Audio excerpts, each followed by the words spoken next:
Well, today you're listening to Monday with the Mayor here on 18 WJTS, and we are on the phone with Jasper Mayor Dean Vonderheide. Thanks for joining us. Well, thank you. Glad to always be here. Of course, and as people can see driving on US 231, there's quite a big sidewalk project that's ongoing. Right. On the north side of the community, we have been installing sidewalks on the east side of 231 from Sheeter Road to 30th Street. This is all new sidewalk. We launched that in order to make it a much safer place for our pedestrians to go back and forth to work and to stores out on the north side.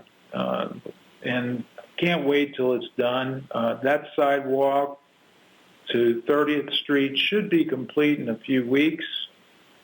Unfortunately, though, we had planned to go from 30th Street to 36th Street this year yet, but we're going to run out of time, and so we're going to defer until next spring before we get started on that section of sidewalks. So the idea is to continue on the east side of the road from Sheeter Road all the way out to 36th Street, and we will complete that next spring. Well, that all sounds great. And speaking of projects that are ongoing, you guys are draining Beaver Lake.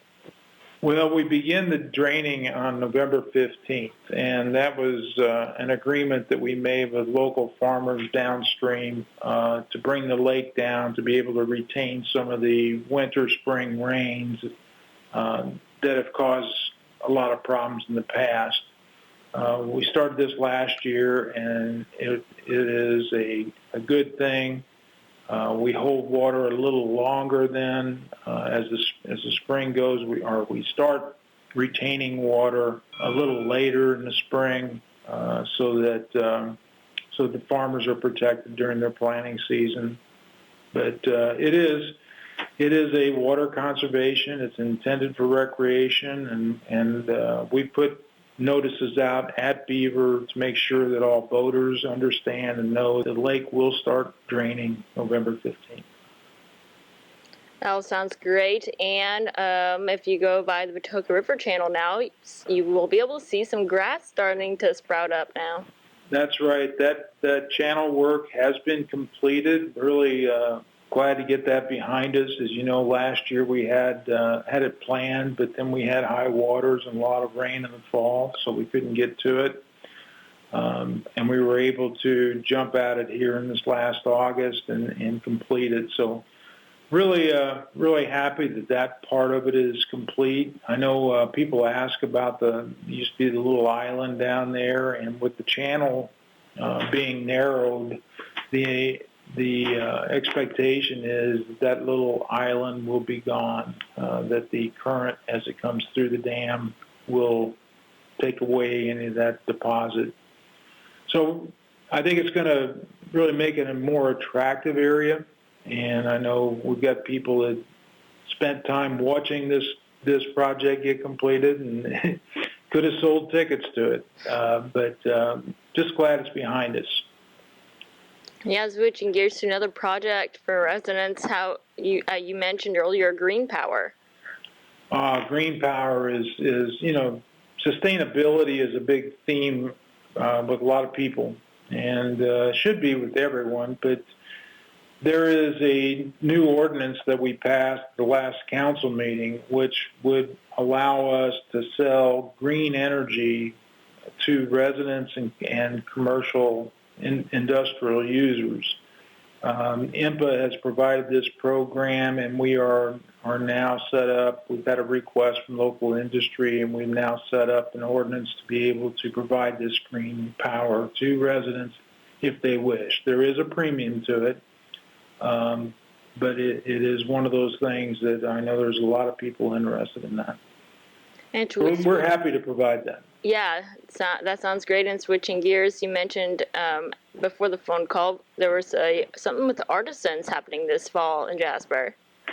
Right. We have a sister city in Pfaffenweiler in Germany, and this past year, Dieter Hahn, who is the Bürgermeister of Pfaffenweiler, and I we're discussing the opportunity to exchange artisans as part of that continued growth and partnership with the communities.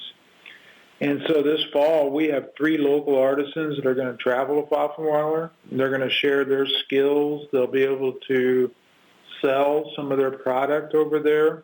They will be attending one of their main Christmas markets, I think it is. And so we're really excited that we have 3 that are going to go to Poffenweiler, but we'll also be receiving one from Poffenweiler. His name is Nicholas, and he's a candle maker. And Nicholas will be coming in late November, early December. He will be residing with the host family, and he'll be displaying his products at the Tim Clark Cultural Center, the Arts Center there.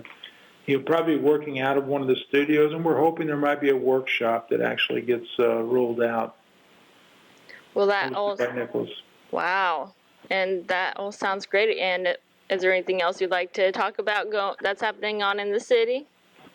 Well, there's a lot going on, but one of the things that recently has been brought to my attention is there seems to be more litter along the roadways, side streets, than we've seen for quite a while.